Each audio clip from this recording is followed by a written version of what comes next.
Welcome to Straight Up with Dr. White. I am your host, baby, today on this segment 3. But before we move forward with segment 3, let me just put you up to speed on segment number 2. Last week, we touched on a little of why we fragment who we are when we are in certain rooms. Come on, somebody. We want to belong. We don't feel safe being whole. And we have been taught about unconditional love. You know, most of us, there's some condition to our love. You know, I love you. Oh, I'll fix you a plate if you're nice to me. But if you ain't nice to me, I'm not fixing your plate today. I'm sorry. This is straight up. You're not going to have it that way. We've learned early on that different rooms require different versions of us. You know? But here on Straight Up, the truth is, if we edit ourselves to be accepted, we are not aligned. We are in performance. And God does not want to bless versions of us. He truly wants to bless the wholeness of us. So, with segment 3 getting started, joining me today is a lovely young lady who I've grown up with throughout the years. She's a Nashvilleian. She has journalism under her belt, 40 years of it. And now she is joining me just to have a conversation about what is it like or the cost of living a double life, because it's still part of the fragmentation that we do when we are in certain rooms. So let's give her a hand as she comes. Yay! Joining me is Miss Natalie Bell. Say hello to everyone, please. Hello, everyone. Yes, Hello, yes. everyone. I'm gonna set this camera right. Make sure I got it right. You know, this is what you call minimum wage videos. Okay, all right. So.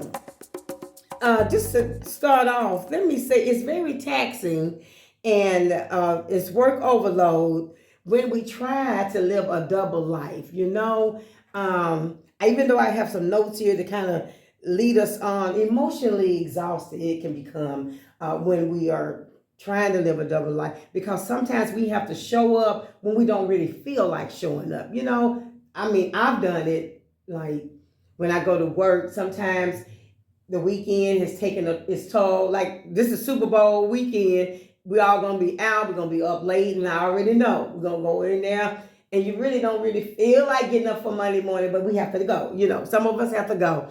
And when we get in there, we have to just put it on. The joy that you're energetic, that you got it going on, that you didn't have any worries last night. Could have had somebody in the family who was sick that you was trying to take care of, but you left them and you went on to work. So you're being something that you're not. You're really not feeling it, you know. And I say that because some people think living a double life means, you know, those movies we've seen where the person is one person and then they have a whole nother family over here. I'm not talking about that. I'm talking about the part of you which is your soul, which is being you're being dividing who you really are. All of you can't show up at this place. What do you think about that? When you were going to work every day, because you said you're retired now, right?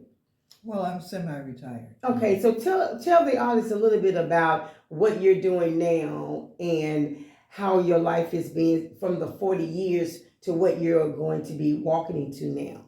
Okay, well, I'm in a period of transition, and Kathy and we knew one another growing up, so I am just so honored that you wanted me to come on and talk with you about this, and it's a blessing. I see the spirit in you, and I certainly, you know, effervescent, and you know, I could not turn down the opportunity. Well, thank you. I was honored.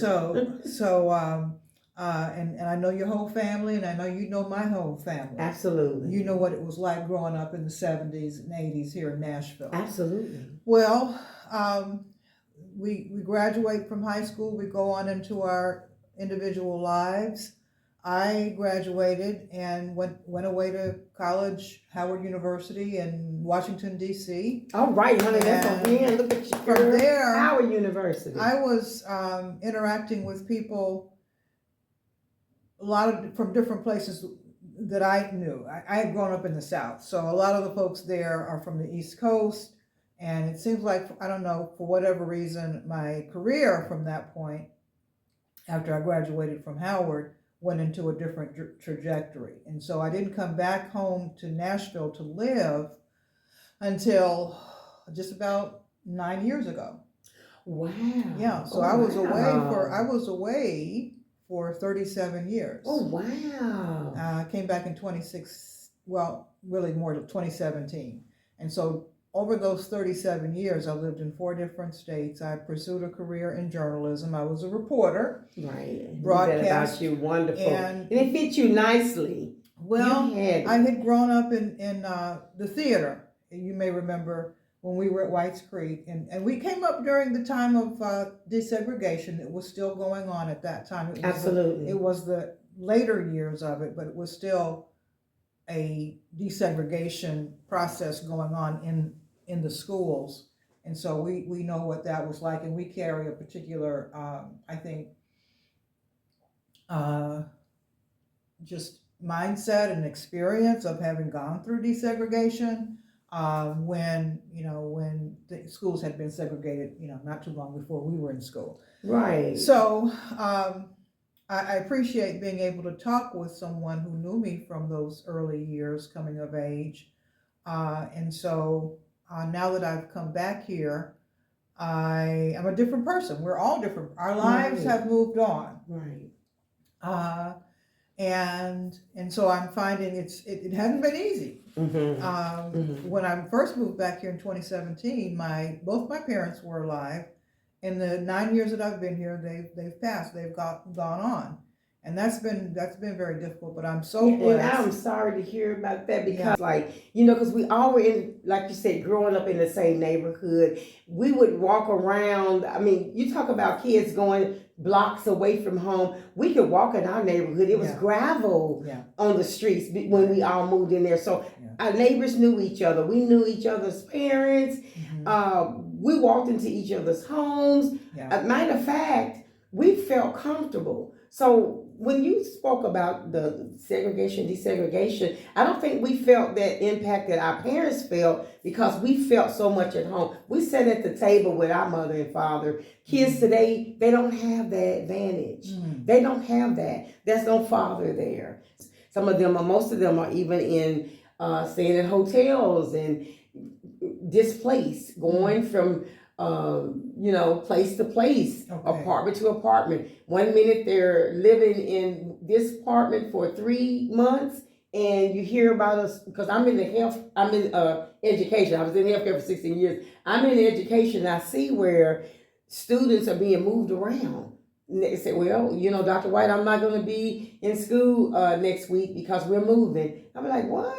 You just got here, but that's what's happening around the world. It's getting hard for some people. So when you think about, though, we live in a double life if we were raised in the rise of segregation being moved aside while we were coming up as young people. Yeah, it was a time of social change when we were coming up, going to school with whites, and sometimes for the first time, black and white coming together. And back in those days, there was only black and white in the South, and we're now a much more diverse nation, so that we certainly have our Latin brothers and sisters that are going through some of the same things that we were experiencing with the immigration rates that are going on right now. So do you think that most of the problems that we are all having anyway with the race thing, because we're moving away from I don't think we are. I believe we can bring it back home. Do you think most of the problems because they don't know the true story or they don't believe in the story? You're talking about the Latin Americans? Yes. Oh, Because I never thought that they didn't like us. I thought that they got along with us, but I found out different just recently okay. that there was a problem Oh, okay. with my Latino sisters They may and be brothers. misinformed. They may I not, think it's they don't misinformed know because our I history. thought that we Okay. got along. Okay. I thought that we knew each other, that we knew that we were, that when Dr. Martin Luther King fought for the rights of equality, that he was doing it for all people, not just for the black race, but for the human race. That's what that was about. But then when you hear them talk about it, they think it's all about us. No, he didn't just do it for us. Okay. So that's the part I think that we have a generation growing up that really don't know Right. who they are. Right. And that's the problem. And I think here in Nashville, we're still growing. The Hispanic population is still relatively new. Going to major cities where there's been immigration, people migrating to for many more years, New York, LA, I think there's more of a common understanding. But in a place like Nashville, where immigration is still relatively new, I mean, since the 90s maybe? Because like I said, when we were growing up, it was just black and white, Right, it sure was. Yeah. Absolutely. Yeah. And now we have such a diverse community that I don't see us not needing one another. We need each other. Yes, and I think that we should understand it. I was talking about the two-souled, and I said two-souled because a person operating with conflicting loyalties, values, and identities. That's what it says. Conflicting loyalties, values, and identities. My loyalty. I want to be loyal to my family, but I also want to be loyal to my job. I want to value our culture, but then there's a set of cultures that I have to value when I'm away. So we see that coming together where, at one point you couldn't wear braids. It wasn't that you couldn't wear braids, it's that they shun away from hiring you. I forgot about if that. you had braids in your head. you had to have that straight hair. I forgot And about that. and then you couldn't look too good. You had to put that ball up. Talk about intimidation. See, that's what I mean about living a double life. You let your hair down, you get home, you're around your people. When I say people, I mean your culture. You're around your people. You can be yourself, but then you go around your Caucasian, Hispanics. I wouldn't even say you change around the Hispanics. You might just still be yourself because we kind of relate, but it's still you not being yourself. Well, I think I would express it in a way that, like you were saying earlier, the code switch. There's still such a thing. Okay. Yep. There's still such a thing. Switch. Like you and I talking, we trust one another. We came up together. We know where we came from. Absolutely. But if we were in the room where somebody came in the room, they didn't know us, and they didn't know anything about where we come from, it would be a different. Our language would change. Yeah, it would be different. So, and we would have to accommodate them for not knowing where we came from, and then hopefully they would be open to talking about where they came from. But I think sharing and being open and comfortable in who you are and what you have learned and experienced as a person, and showing that in your spirit. There's nothing wrong with that. Right. Nothing wrong with that whatsoever. Right. You have a clearer mind, I think. You have less stress. Right. I think I've been blessed because I worked at one of the biggest hospitals here in Nashville, Tennessee. And I was able to just be who I was. That means even my language. I may say, "What's up, Dr. Such and Such? What's up?" And that was, most people say, "Good morning, how you doing today? How you doing?" I could say that, but I was just that energetic person. That I say, "What's up, Doctor Douglas?" or anyone. I can name some more of them, but that's just the way I spoke. And so, if they started saying, "What's up? How you doing today?" I would blend it. So we learn from each other. It was nothing wrong with saying, "What's up?" So you want to articulate. You want to tell me how to articulate my words, and then I can tell you how to articulate yours the same way, how I want to hear it. But we don't do that. That's like when you hired this person, you knew that this person was of that culture. So that culture is going to come out. Mm-hmm.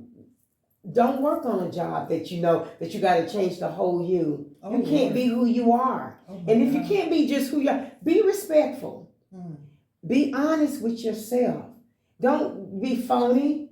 That's another type of double-minded. It says a double-minded person is unstable in all their ways. There's a scripture here. It says a double-minded person is unstable in all of their ways. That was James 1:8. Yes. I just like to quote it out there just in case someone's listening and they want to know, where does that word come from? A double-minded person. That means you're undecisive. Your decisions, you can't make a decision and you change it all the time. You just flip-flop it. That's all you're doing. 1 minute you're hot, the next minute you're cold. That's right. You're too double-minded. Yeah. You say you're going to the party, next minute you're not going. You say that you're gonna be here and contribute to the cause, and then you don't show up. Like voting. You say you're going to vote, you sign the paper, and then you don't show up at the polls. And then you wonder why. So it's a trickle effect. It's your double-mindedness, your undecisiveness becomes an issue. So I'm speaking to the person or the people who find themselves living a double life. And it causes you all this heartache. It's the stress, the exhaustion of just living a double life because it's hard. Mm-hmm. It's hard to be something that you're not. You have to make a decision in life. Your mood swings, your internal conflicts within yourself, your guilt and the shame that you go through every day. These are some of the things that happen when you live a double life. But I want to ask a question because that's the reason why I have you here before we run out of time. So what emotions do you think, and I want to move the audience to think about this, surfaces when you're forced to switch versions of yourself? When a person, not that you do it, but how you think that emotions surface when people are forced to shift their version of who they are to something that they're not. How do the emotions surface? Yeah. Oh, well, I can definitely share with you an experience in that realm. Okay. And I will say, first of all, having been kind of, my initial educational foundation, graduate education beyond high school, secondary education, or college education, was at a HBCU. I'm on there. And I got a firm foundation in appreciating where I come from, my race, definitely my race. So in this country, race is a real determining factor for a lot of different things. Not so much in some other countries, but so that gave me a firm foundation in being a Black woman. Being a woman, I became more comfortable in a woman being able to lead and do things later in life. But definitely, I became comfortable in myself as a Black person, African American. I love me. I do. Yeah. I do. Even though I'm dark skinned, I love being dark skinned. I've seen some great models. Okay. I said, girl, you gonna do that thing. Yes, she was. Okay. I must say.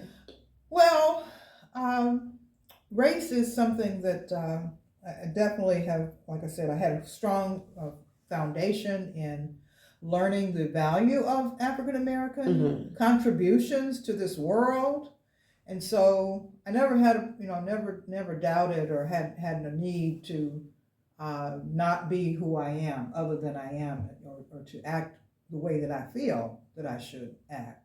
And why do you think that is then? You was just able to be who you were. Is it part like your mom, dad just raised you just to be comfortable and confident in yourself? Would you say? Yeah, like Mr. Bell or Mrs. Bell. Which one? Which one kind of just made sure that Natalie could just be who she was? I will say like I said, that firm foundation came in my undergraduate years in college. Okay. Going to an HBCU. Now, prior to, as we were talking about, having gone through desegregation, the final years of desegregation, we had white teachers, we had white friends in school, fellow students, and we were together. And I think we were trying to start something new. I felt coming up at Whites Creek High School, where both you and I went, and this was a new school meant to desegregate North Nashville. Okay. And I felt that we were more open to accepting one another, and I felt comfortable, black and white. Yeah, because I really think we really and felt it's gotten comfortable. worse. It is bad now. It's terrible. Worse. It's terrible now. It's I was nothing like thinking, we was raised. You telling the truth now. Today I was listening to the terrible. Eagles. The Eagles was a band that was popular at that time, and I used to really like their music. Because at that time we listened to more rock and roll. Right. Listened to rock and roll as well as R&B. Yes. So, and when I listen to those songs, I still, kind of have memories of good times. Right. With other races, whites, other whites with whites who were my friends in school and my teachers. I had a white teacher, I think. I did too. I don't think I was mistreated by anyone who was white coming up. I did not. I went to Jolton. I was at Kings Lane. Okay. And I mean, my first job was from a lady who was a white lady who we sat around the pool and I would do paperwork. She taught me how to just, that's probably why I like the jobs where you office work, because it felt like, hey, you're making money and you're living good, So I felt like I was just part of something that was growing into something better, because now we are all on one accord. But when you compare it to today, 2026, it's much worse. It's crazy. Yes, I'm sure that some of my friends who are white still today, I have girlfriends that I hang out with. They look at this like, what in the world is going on? Even if people knew about slavery and what was going on back in those days, we didn't disrespect each other. No, you didn't put yourself on a pedestal over your friends because you were white and she black. Right. We didn't do that. No, we didn't. And today you see that stuff going. I'm like, that's why they didn't have to shut me up, because I'm not going for it. I'm gonna be right up. I'm gonna let them know the truth of the matter on that. Girl, you started me on that. Now I'm not living double on that. I'm not going to be one way with them and then one way at home. No, I'm not. I'm going to be exactly who I am, because we did not do that. And you don't have to do that. We got to learn how to put your foot down and say, y'all, enough is enough. They can act crazy in that White House if they want to. Don't bring it down here. Don't bring it down here. It's so crazy. I was looking at it one time. I was like, did I just hear what I heard?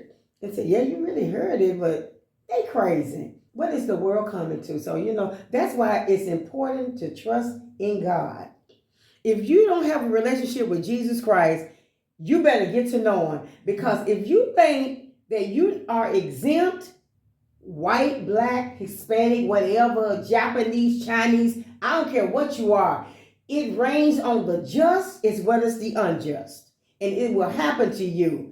But I'm going to keep the doorpost covered with the blood of Jesus, so that when that devil comes through, he going to pass it over, because he know God said, I got this covered. That's what I'm saying. That's how I'm going to say, I'm playing that right. So when I walk up to a building, I don't shy away from who I am. I'm walking up in there with the confidence that God has given me. I'm going to be respectful, but I'm also going to be firm, and I'm going to be exactly who I'm supposed to be when I come into the room.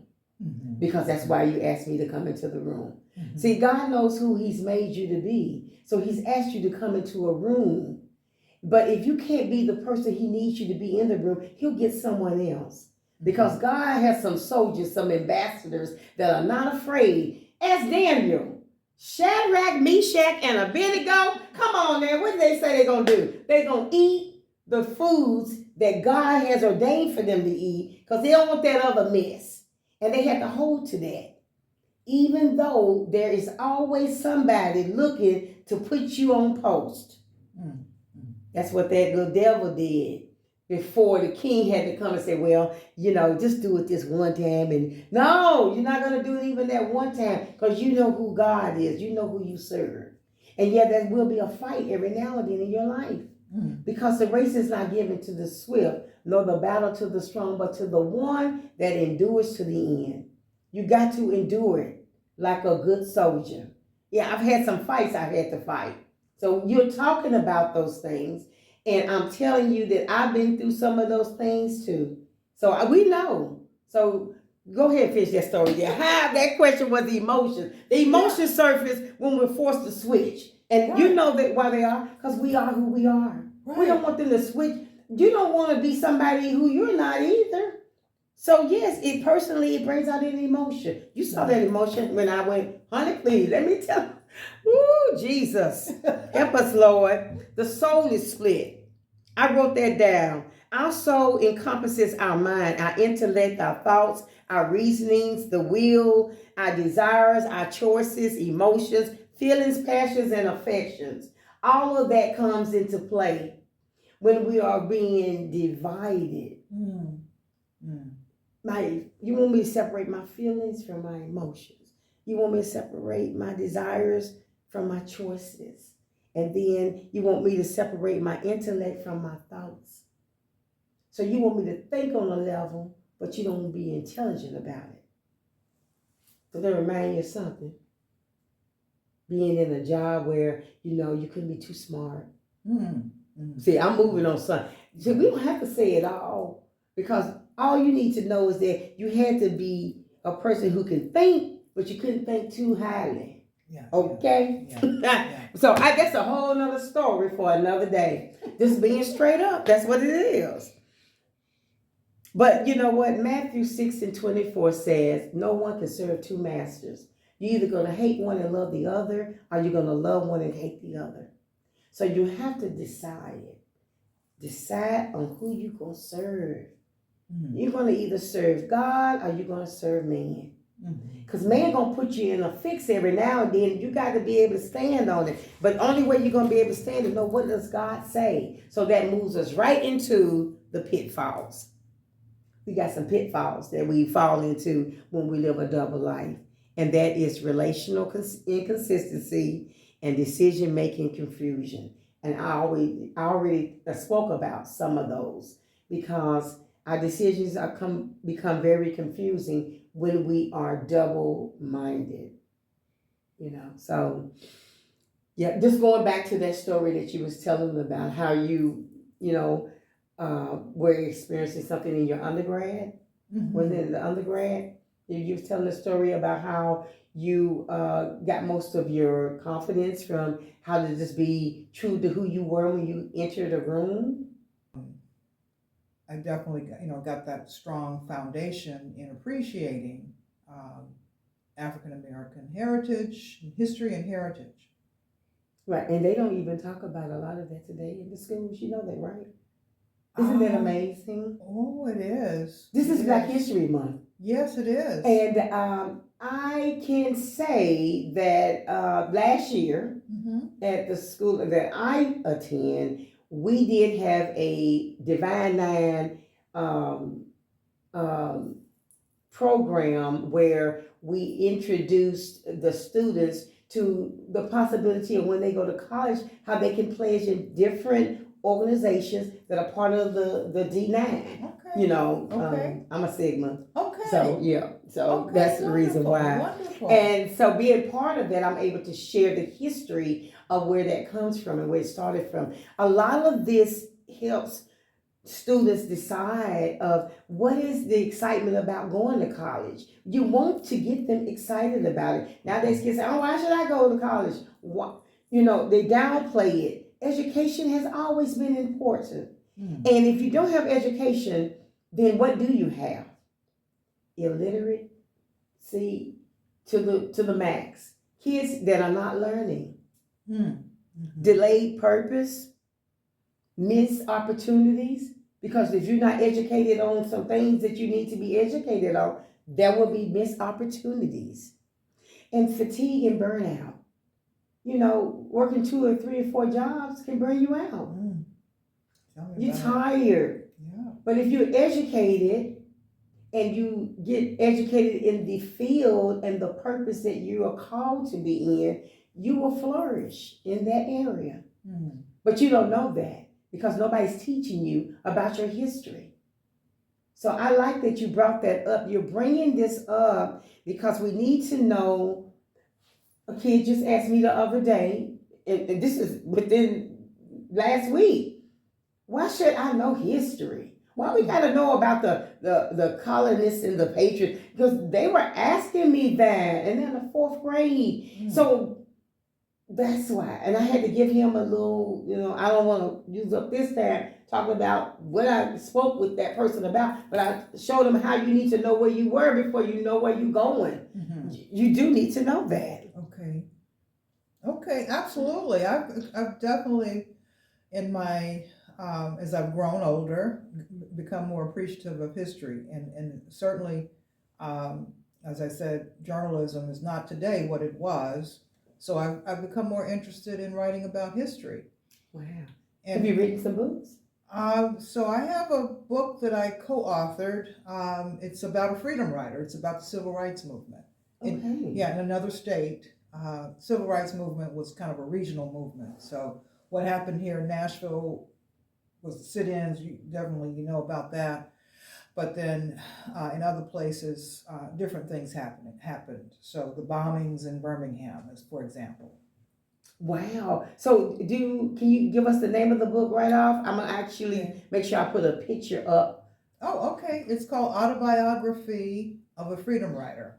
Oh, okay. And it is about a gentleman by the name of Thomas Armstrong. He was a freedom rider, and so it largely is about his experiences in the late 50s and early 60s. The freedom rides were in 1961. They were fighting, they were standing up for themselves as equal citizens, because in those days segregation, as we've discussed, was right. I was born in '64, so right when 4 years later, after 4 years after I was born, that's when Dr. Martin Luther King was shot. Mm-hmm. Yeah, so I'm right there between, like, I'm the baby boomer and and what you call it? Yeah, the Gen X. I know what you mean. I feel the same way. Yeah. Yeah. On that cusp between, right, I'm right on that number, because it goes 65, then it goes to 64, and then 65. So yeah, okay, yeah. So, but it was a lot going on, and just to be a little girl coming up in that history. But I've never, like I said, what's going on today? This has nothing to do with what's right and what's wrong. It has a lot to do with who wants it all, and leave everybody else hanging. Never been that selfish in life. Mm. How can a person be that selfish in life? It's going to be a terrible death. Mm-hmm. I'm not wishing anything on anybody, but that's a lonely death. That's a lonely death. I mean, I don't even know how that person sleeps at night. But anyway, just going right back to what we were and how you were explaining about, your book. And like I said, that's a good shout out to what you're doing. And evidently I can feel the passion from you about this subject. Well, it came across, it was an opportunity that came to me. I wasn't looking for it to write that book. And as I mentioned that I've lived in other states. So over those 37 years that I was living away, I lived in New York City. And I lived there That's right. You were I telling me. love New York. You went It's there? so pretty. Yeah. I finally went for the first time Okay. to see the Manhattan Hinge. That's why I went. I went in the month of July, the 9th through the 11th, and God did not disappoint. That sun set right in the grid of those buildings on 52nd. It was beautiful. Okay. So you went to a play? It was just no. I just went just for that. Okay. You don't even have enough time. What's the name of it? It's called the Manhattan Hinge. It's where the sun sets twice a year. Oh, okay. That it sets right in the middle of the grid. Oh, okay. Which I'll show you the picture when I get off of here. Okay. But I might show them a picture and put it up for them to see. Okay. So yeah. Matter of fact, that's what I'll do. I'll make sure that you see that picture. Beautiful. Just beautiful. It's like God painted the sky and dropped the sun perfectly right in the center. It's gonna make you cry. It's always beautiful. You know, tears of joy. It's like tears of joy. That's what it's like. I've actually blew it up. I put it in a small frame, but I blew it up again because I said, no, it's gonna go on my wall. Okay. So I put it in a frame because you can't capture that type of beauty unless you're a painter. And who other than the creator of all creation to do such an act? Okay. Yeah. Beautiful. Okay. Yeah. You know what? I'm not gonna go any further. I mean, we have so much that we could talk about when it comes to the cost of living a double life, which we've already said, exhaustion for one thing, emotionally, taxing physically, fatigue can set in. What I would like to do is let you leave something with the audience that pushes them to being true to themselves when they enter in rooms, because living today in 2026, there are going to be some challenges that people are going to come up against. Nothing like back in our day. Today is a whole different ball game. You're going to have to stay true to who you are when you step into those rooms, and they're going to want you to code switch who you are. Yeah. What are you going to say to the people to encourage them to stay true to who you have become? Well, you said it earlier, Kathy. You said we can learn from each other. No one person knows it all. Absolutely. You know, and woe be, to the person who has not been exposed to cultural diversity. And I've been in situations where I've worked with people that had perhaps not been around Black culture, and perhaps saw it as a threat to who they were. Absolutely. I just say, you can't live a life. You can't live a life without, first of all, in this country, being open to learning about other people from different cultures. You do have to be open. Yeah, absolutely. You got to be open to it, and you can't be closed to because I am Black that I don't want to learn about white or Latino or some other or Chinese or Asian or what have you. So I think in a democracy, which is what this country was built on, that principle, be open to learning from others. Absolutely. Yeah. Well, I just want to thank you once again, Natalie. We have made it full circle around to seeing each other. Who would have known? Who would have dreamed it up to believe that you and I would be sitting across one another speaking on something as intimate and personal as a double lifestyle and the cost of living that double lifestyle. To my audience, thank you for tuning in to Straight Up with Dr. White. I told you that I was going to continue this conversation about making it real and relevant for today. And I hope that you got something out of it. Thank you once again for joining us. And until next time, may God bless you real good.